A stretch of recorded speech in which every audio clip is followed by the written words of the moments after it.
¿Te acordás de esas tardes de sábado que no sabes qué hacer y todo termina en una idea terrible? Bueno, así empezó. Éramos tres, Carla, Memo y yo. No éramos expertos, solo un par de chicos con linternas baratas que compramos en la ferretería de la esquina. Nuestras mochilas del cole con un par de bebidas y el celular de Carla. Un Android que ya le andaba mal la cámara, pero que era el único con datos ilimitados, listo para grabar locuras. Todo empezó con un TikTok que nos salió de unos tipos entrando a una fábrica abandonada. De ahí saltamos a Reddit, metiéndonos en relatos de exploradores urbanos. Ahí leímos uno de un tipo que encontró un refugio de la Guerra Fría, lleno de latas de comida podrida y paredes con escrituras que tenían un mensaje pintado con lo que parecía pintura roja u otra cosa. Ese mix de intriga y morbo nos enganchó. Queríamos eso, lo inquietante, lo real que se filtra en internet. Algo que rompiera el aburrimiento. El hospital estaba del otro lado de la ciudad, en un barrio que se siente más vacío que el centro. Entramos por la puerta principal, que ya no tenía puerta, solo un marco con grafitis medio amenazantes. El aire era pesado, ese olor a humedad, polvo viejo y pintura podrida, no sé, era un olor a lugar cerrado por décadas. Caminábamos despacio, con risitas nerviosas que sonaban falsas hasta para nosotros. Yo ya sentía cosquilleo en la panza. Carla, que siempre se hace la fuerte, pero le teme a las arañas, me empujó para adelante y dijo, tú primero. Yo me sentí el prota de una película de terror por 2 segundos.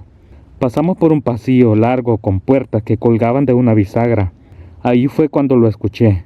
Un crujido, pero no de madera, como un arrastre. Como si alguien con zapatos de suela gastada estuviera arrastrando los pies justo detrás de nosotros. Carla giró el celular para grabar hacia atrás y justo en el margen de la pantalla, en ese punto ciego que casi no miras, algo se movió. Una sombra, rapidísima, que cruzó de una puerta a otra. Mi voz se quebró. ¿Vieron eso?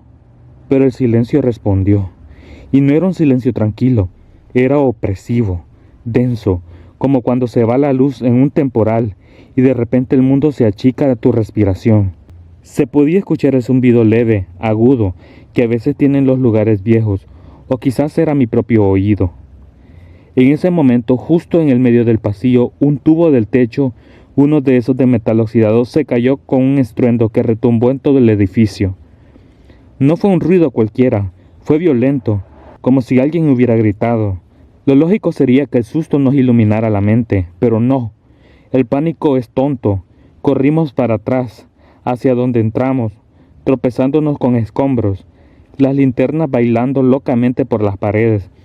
Pero la puerta de entrada, que habíamos dejado abierta, estaba trabada. No era que no se abría, es que no se movía. La empujamos entre los tres y ni siquiera crujió. Estaba cerrada como si alguien la hubiera sellado desde afuera, con una viga o algo. Memo, que es el más racional, golpeó la puerta de madera podrida y dijo, esto no tiene sentido. Solo escuchábamos nuestros jadeos. Y entonces vino algo inesperado. La linterna de Memo, la más nueva por cierto, se apagó de una. No es que se hayan gastado las pilas. Fue un cliqueo seco y se fue la luz. En la oscuridad total, absoluta, porque ni la luna entraba por allí. Escuchamos un gruñido. No, gruñido no es la palabra. Fue un sonido grave, rasposo, que venía de abajo, como si saliera del piso. No era un perro, no era un humano, era otra cosa. Una vibración que sentí en el pecho más que en los oídos. De la nada la linterna de Carla se prendió otra vez, iluminando al azar. Y en uno de esos flashes, quizás el más largo, lo vimos. Una figura doblada, encogida en el fondo del pasillo, como agachada en el suelo. No tenía rasgos, era solo una silueta oscura y contraída. Y en un segundo, sin levantarse, se lanzó hacia nosotros. No corrió, no se irguió, se deslizó por el suelo, ultra rápido, como una mancha de aceite expandiéndose. Ahí fue cuando los tres gritamos, vámonos de aquí. Corrimos en la dirección opuesta, ciegos, patinando sobre escombros. Se escuchaban ecos detrás, no de pasos, sino de esos arrastres. El pulso nos latía en la garganta, en las sienes, en los ojos, hasta que de pura suerte y desesperación, Memo gritó, ¡acá! Era una ventana rota, alta, que no la habíamos visto al entrar porque estaba semitapada por un mueble caído. Saltamos por ahí, sin importar rasguñarnos. La adrenalina convirtió el miedo en pura acción física. Afuera ya era de noche total, y nos quedamos tirados en el pasto frío, en shock, sin decir nada. Solo respirábamos como si cada inhalación fuera un lujo que nos habían negado por horas. Olía a césped mojado, y a nosotros, a transpiración fría. Carla, con las manos todavía temblorosas, revisó el video. Había grabado casi todo. Se veía nuestro miedo al inicio, nuestras caras de nervios, el pasillo oscuro, y luego, en el momento, justo antes de que el tubo cayera, cuando ella giró la cámara, en un fotograma, uno solo, se vio algo.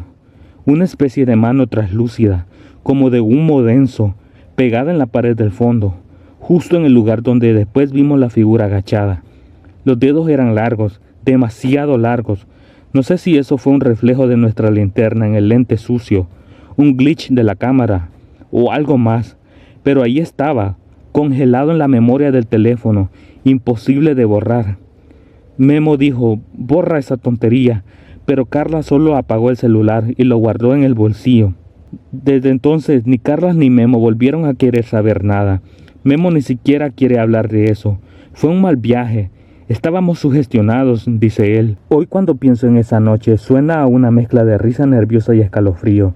A veces, muy de vez en cuando, miro ese video que Carla nunca borró. Y no miro la mano fantasmal, miro los ojos de Carla. Justo un segundo antes de que todo se fuera a negro. Se ve el miedo, pero también una curiosidad brutal. Como si parte de ella, en el fondo, no quisiera irse.